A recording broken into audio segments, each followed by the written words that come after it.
I'm sure you noticed the winds picking up later on this afternoon and even into this evening. We still are dealing with some breezier conditions. That is all thanks to Tropical Storm Ophelia, which is just off the coast of South Carolina, getting ready to make landfall along North Carolina. You can see it's a broad wind field with some of those high clouds, and a good bit of that is now beginning to work into the far eastern portions of South Carolina, especially up towards the Myrtle Beach area and the PD. They're seeing some good bit of that rain. Here in the Midlands, we're just seeing some cloud cover with it, but this is a pretty powerful tropical storm. Winds 70 miles per hour. Once you get to 75, that's when it becomes a hurricane. So there is a possibility with the 11 o'clock update that if they do find some stronger winds, we could even have a Cat 1 hurricane make landfall along North Carolina early tomorrow morning as it continues on that north-northwesterly track at 12 miles an hour. So here's the latest track as of 5 o'clock this afternoon. So we haven't gotten that 11 o'clock update just yet. So still keeps it as just that strong tropical storm making landfall along 2, 3 o'clock in the morning,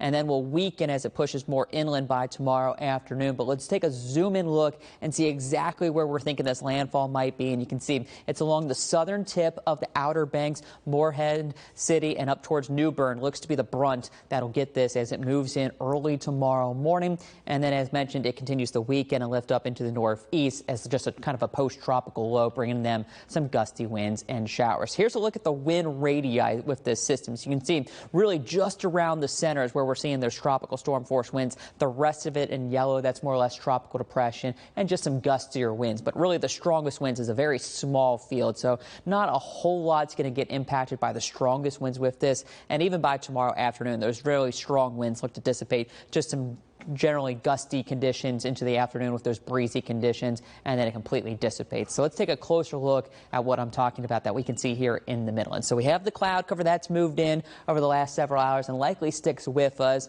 By tomorrow morning, maybe a stray shower or two trying to push in. We still have the breezy winds up to about 20 to 25 miles an hour into tomorrow morning. Here's that chance for an outer band kind of swinging its way into the Midlands, so we won't rule out a few stray showers through the first half of tomorrow.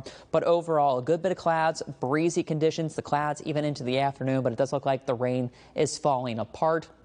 Eventually into Sunday, those winds begin to clear out. We're back to the sunshine. We get a southerly flow returning, pushing temperatures back into the mid-80s for an afternoon high.